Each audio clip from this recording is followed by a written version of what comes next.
Dan Greco and rings 1974. Welcome. And Bogdan Makuc, 79, 81 world champion. And back there standing our athlete representative, and Yanni Tanskanen, high bar champion 97.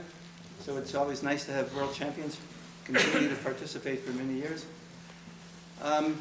Some of the participants were thinking that there would also be a session on the code of points. That is certainly not my function, and I understand there is no such session this time. There was a letter that went to every federation explaining what the technical committee was thinking and asking the federations to respond. Okay, so but that's not the seminar. So this is coaching related. The 2 sessions from this morning will be repeated this afternoon for other coaches that were training or not available this morning. So the next presentation will be on this problem of a gymnast that is able to do a skill one day and then the next for who knows how many reasons. And again, we've all had opinions. Many of us have had to try to solve this problem with our gymnasts. And Dr. Heinen has done some research, and I hope will present some very enlightening information. So I'll turn it over to you. Thank you. Thank you again, Hardy. Next 90 minutes I will talk about lost skill syndrome or lost move syndrome. Sometimes call it lost skill, sometimes call it lost move. So after a short introduction, I will present several definitions and characteristics of lost skill syndrome, as well as a model of lost skill development. The second part of my talk then comprises a description of several intervention strategies that can be used with gymnasts suffering from lost skill. So what you will find out in my talk is that we do not know that much about how lost skill develops, what are the causes of lost skill, but we know a lot about intervention strategies. So I will follow up on these ideas with a case study of a trampoline gymnast that suffered from lost skill but who was able to successfully get rid of this syndrome. And I will end up with a short summary and again a short conclusion. So let's start with a short introduction.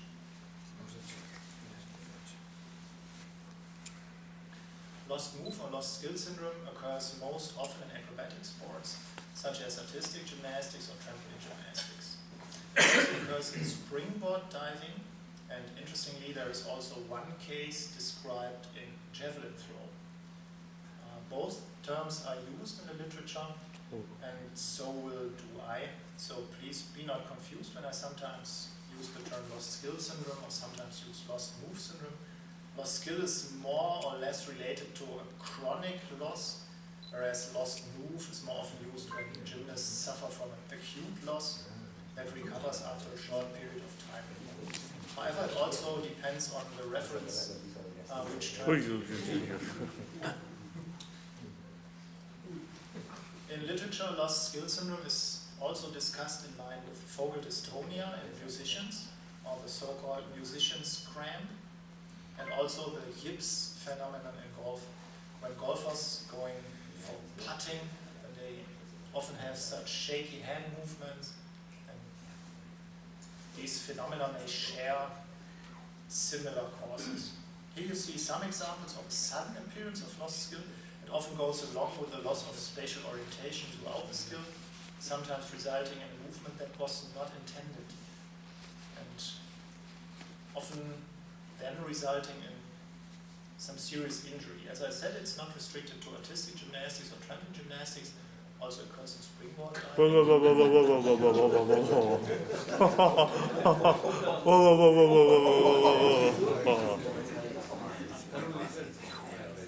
And it's neither restricted to expert gymnasts, but also occurs in intermediates. It is also neither restricted to age or gender, so males and females suffer from lost skill, as well as younger and older gymnasts. However, it's sometimes hard to distinguish if it's only a movement error or some influence that was unexpected, or if it's lost skill. This is sometimes not that easy to distinguish. However, However, usually this is the behavioral outcome of lost skill, what you can see.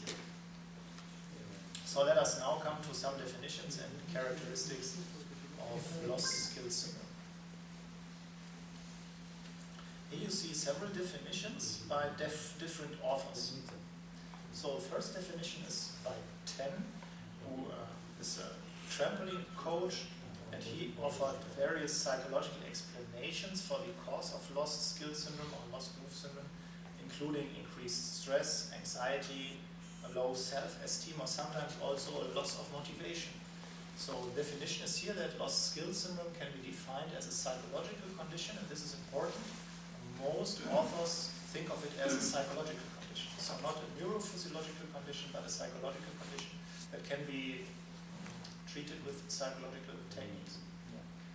So in which a gymnast loses the awareness of body position or the awareness and technique of a particular skill.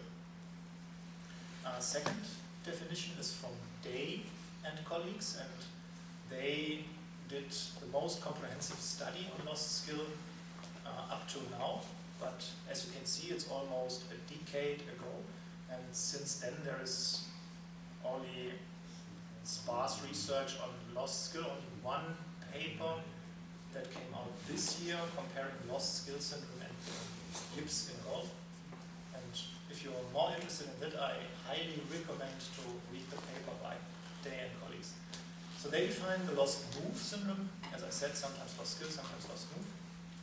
That is then described as a psychological condition again, in which athletes find themselves unable to perform a skill that was previously automatic.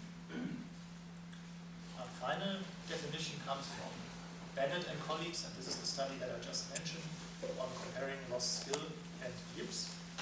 And they characterize lost move syndrome again as by a sudden and temporary loss of fine and or gross motor control, manifesting as locked, stuck, or frozen movements. A central finding associated LMS to feeling like someone or something other than the athlete was in control for a momentary period of time. So, taken together, LMS or LSS has been described as a condition that sees the athlete lose awareness of body position and the ability to execute a particular technique or skill, often performing involuntary twists, rotations, body positions, or being unable to execute the skills at all. And athletes affected by these types of disorders have reported a loss of control and awareness, coupled often with irrational fear and anxiety, which is, however, specific to the skill, but not general to their daily life, only specific to the skill. So quite a specific kind of anxiety. And finally, as I said, reference has also been made to the yips phenomenon in golf, but also to a term called performance phobia that has been described by Silva in 1994. Some authors say that LSS or LMS could also be some sort of performance phobia, so emphasizing feelings of fear associated with the movement pattern. However, since research is not that deep in lost skills, and we never know, I have an idea for a distinguished model later that may help to find specific intervention strategies, which may be most interesting for coaches, I guess.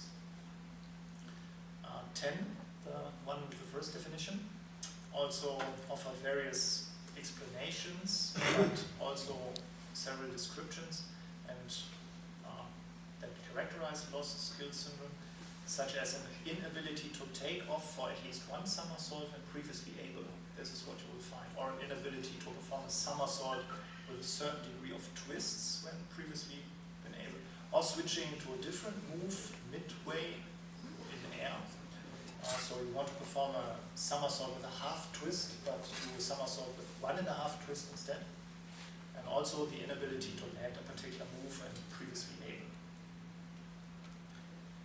There's also a diagnostic representation of lost skill syndrome. This was given by Lineberry in 2013 and 2015. And with regard to time, he differentiates 3 categories of lost skill syndrome. The first is characterized as critical incident, and it coincides with the critical incident stress definition. Usually athletes recover from lost skill within 24 hours. The second category is characterized as acute lost skill syndrome, and it coincides with the DSM-5 definition for acute stress disorder. And gymnasts deal with lost skill syndrome for up to 30 days. And the third category is characterized as chronic, and it coincides with the post-traumatic stress disorder definition of the DSM-5, and this is when lost skill persists 30 days or longer. However, this is a description or diagnostic representation that is very much driven from practical experience in the gym, and then related to psychological definitions. There is no such research explicitly characterizing the occurrence of lost skill to these categories. Lineberry also differentiated a sudden loss, so the inability to execute a skill from one moment to another, which is often seen in competition, or a gradual loss, generally increasing the number of stopped attempts during training until this reaches 100%. So gymnasts become more and more gradually unable to perform a specific skill. They stuck, they try again, they stuck, they try again, until they won't be able to execute the skill at all. Finally, there are several aspects that characterize the lost skill syndrome, and as I said before, the most comprehensive study was done by Day and colleagues in 2006, and they explored the psychological causes of and also responses to the lost skill syndrome. And they did it with trampoline gymnasts. However, you can think about for your artistic gymnasts as well. I think most of the characteristics also apply to artistic gymnastics. So the authors suggested that lost skill or lost move syndrome could be traced back to inadequate skill acquisition, which, when coupled with increased pressure from various sources, leading to a series of negative emotional reactions and subsequent skills breakdown. So what they said on the level of skill acquisition was that either there was a quick and easy skill acquisition, so you learn a skill from one day to the other, or there was a very difficult and slow skill acquisition. It took you about 1 or 2 years to develop the skill until you finally were able to. And this is one aspect that is that may predict the occurrence of lost skill. The second point is a neglect of multi-sensory experiences in skill acquisition. As we talked about earlier, just focusing on one specific sensory information source, but neglecting multi-sensory experience, such as using visual information, vestibular information, kinesthetic information, so multi-sensory sensation. The next level is related to the idea of coping with an emerging situation. This is a really psychological thing. So gymnasts often perceived heightened arousal levels and also focused on negative aspects of a situation and also use negative self-talk. So why me again this day? This situation is so challenging, I'm not sure if I can manage to cope with it. The other gymnasts are so good today, I'm not sure if I can perform to my best. This could also increase the probability of occurrence of lost skill. The third argument was that lost skill syndrome was primarily the result of a switch from automatic to conscious processing. So a skill that was previously performed automatic, you more and more start to think about what you're doing, and also attempt to control an automatic movement pattern. Second point was that there's also a loss in sensory motor sensitivity, and in particular such a switch from unconscious to conscious processing could also provoke ironic processes. You try to avoid particular things, and this avoidance make the occurrence more probable. So trying not to think about an elephant makes it quite probable that you think about an elephant.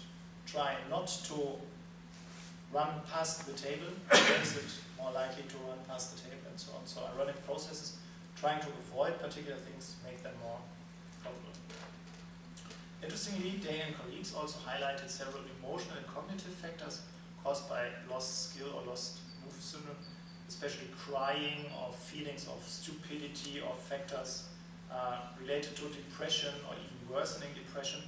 And furthermore, it was suggested that psychologically significant experiences in sport, such as injury, failure, or vicarious experience, were equivalent to some sort of trauma experience, and this could potentially have a career-terminating, or this could be career-terminating potential. So gymnasts suffering from lost skill and not getting rid of this are likely to end their career. So these are some definitions and characteristics, and having said that, let's now come to a distinguished model of LSS development. I think the advantage of having such a model, even if it's a bit theoretical, is that we could identify starting points for interventions when dealing with lost skill syndrome. And the model starts here. So when there is no lost skills syndrome present, the athlete usually builds an intention to perform a particular skill. So I want to run towards the pointing table and perform a Tsukahara board. Then I select a particular motor pattern, and this usually leads to an intended execution of the skill or routine. So everything's fine from here to here. Controlling the skill is influenced by temporal and spatial constraints, such as the dynamics of the movement or the setup of the apparatus, but it's also been influenced by social constraints, such as being observed by significant others. And this is also likely to influence motor control, of course.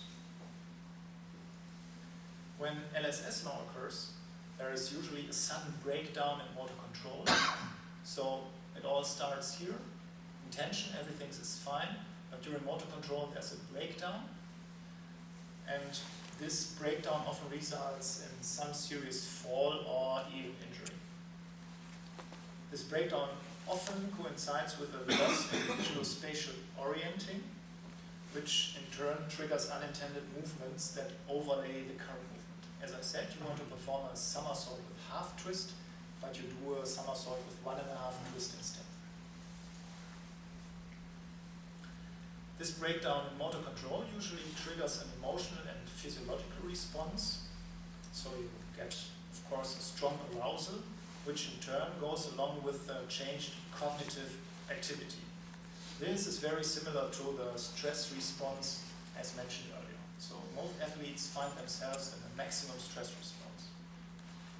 Changed cognitive activity, as you can see here, is likely to result in changed or biased perception, which again in turn provokes a different attentional focus.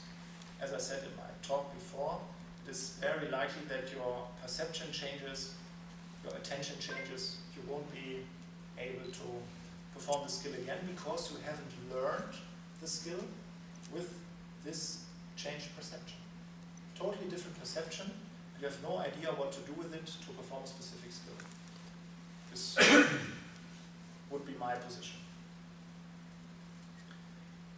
So taken together, one tool that appears to capture the shared experience by participants is performance block.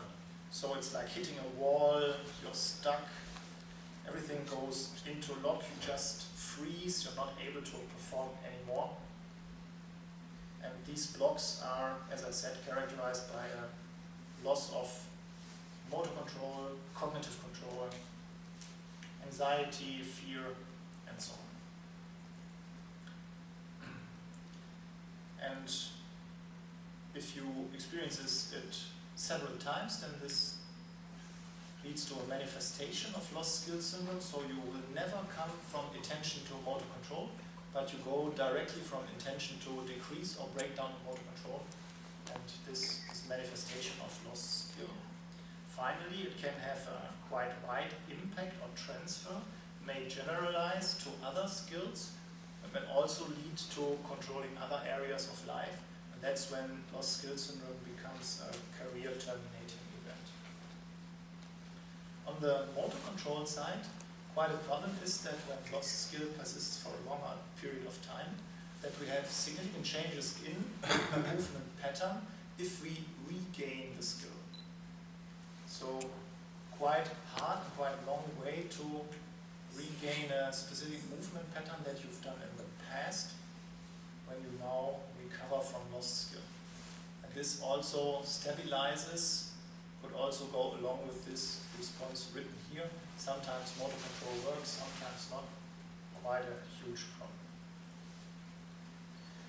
By looking at the model just elaborated, there are so many techniques in sports psychology that may help to overcome lost skill syndrome. I just want to characterize some of them, because what I've talked about until now is what we know about the development and occurrence of lost skill, but that's almost it. The rest is pure speculation, if it's more neurophysiological, if it's psychological, if it's whatever it is. So we don't know more about it. As I said, it's quite hard to do research there, but we know a lot of interventions. And I think if any one of you has to deal with gymnasts suffering from lost skill, it would be quite advisable to take a look at these interventions. So the first intervention that is located here on the level of motor control is motor training. Usually you try to relearn the skill. This is what you do. The skill got lost, you try to relearn the skill. But maybe this is not the best approach. You should try to structure this approach more specifically. From the viewpoint of sports psychology, imagery training or hypnosis could be two quite effective intervention strategies. And emphasis should be put here on vividness of imagery, so trying to make up your mind with very clear pictures, but also on controllability of imagery. So try to really have control and focus over your imagined movements. Another intervention technique is relaxation training, especially when it's about coping with anxiety or with response, with stress response. You could integrate self-talk, like cue words, positive self-talk, to deal with changed cognitive activity. You could use perceptual training, as I said in the discussion a few moments ago, like trying to direct your gaze or trying to use occlusion techniques. You could use attention control training, such as focusing training. You could use routine development that incorporates several of the aforementioned techniques. You could also use prediction training that can be used with very high creativity and also coupled with video analysis. So you have a whole battery of intervention strategies that could be applied to lost skill. It's not only motor training, trying to relearn the skill, but using different approaches. And it's quite consensus in sports psychology that makes no sense to use one isolated technique and try to apply to a gymnast, but it's rather about intervention package. So you have to see which is the best combination of intervention strategies to use with your specific gymnast. And sometimes also alternative approaches such as emotional freedom techniques or eye movement desensitization and reprocessing, or as I said, even specific forms of hypnosis can be quite effective in treating LSS from one moment to the other. So just be creative on this side when treating LSS. So now I want to come to several intervention strategies in more detail that have been shown to be quite effective if put together in an individual package.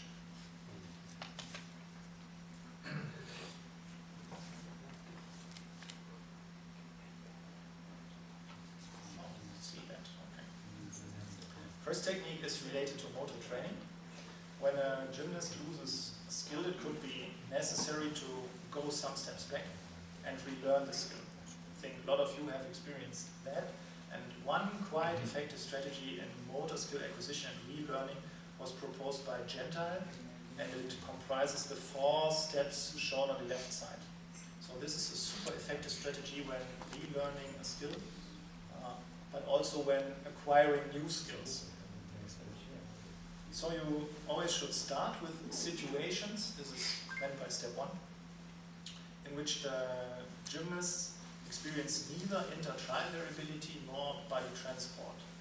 That is to say that gymnasts would, for instance, just try to work on specific poses or postures or miniature movements of the skill, and sensory information should be as broad, as multisensory, as intense as possible to form a stable movement pattern very, very at the early beginning of motor training process. The second step integrates inter-trial variability. That is, that gymnasts perform these poses, postures, or movements from step 1 under situations of changing variability from trial to trial. For instance, when working on a simple handstand, excuse me. For instance, when working on a simple handstand, you could change, for instance, the underground on which the handstand is performed, or you put some weights on the ankles, or let gymnasts perform the handstand with closed eyes, or on a skateboard that's rolling down the gym. Whatever is possible and integrates body transport, inter-trial variability, but less body transport. So the third step, you would reduce inter-trial variability, but integrate body transport. And the last step puts together inter-trial variability and body transport. That would, for instance, mean performing a handstand on a rolling skateboard with closed eyes and weights on your ankles or something like that. So you can be very creative on running through these steps, and it gives a very clear structure for motor skill acquisition processes. Second technique is imagery in sports psychology, and this is a quite traditional technique. Gymnast rehearses the skill or parts of the skill in his mind without actually executing the skill. So while imagery is not as effective as motor training or physical training, a combined mental and physical training, or imagery and physical training, usually outperforms normal physical training by about 20 to 30% in effectiveness. So it's always advisable to integrate imagery in your daily training. The so-called pet lab approach is a quite standardized and very effective approach when integrating imagery in your training. Would take you only 5 to 10 minutes per training session when you integrate it. However, this would reduce skill acquisition times to about 20 to 30%. PetLab is an acronym, and each letter stands for a particular aspect that should be considered when using imagery in daily training. P stands for physical, and if there's a functional equivalence between your imagined movements and your performed movements, then the physical nature of the imagery should most closely approximate the motor behavior that you will show later in the gym. E means or stands for environment, and this is related to as-if experiences. Imagery is most effective when it is performed in the environment in which the later motor behavior takes place. So you should do it, of course, better in the gym instead of in your own house, where the environment is different from the gymnasium.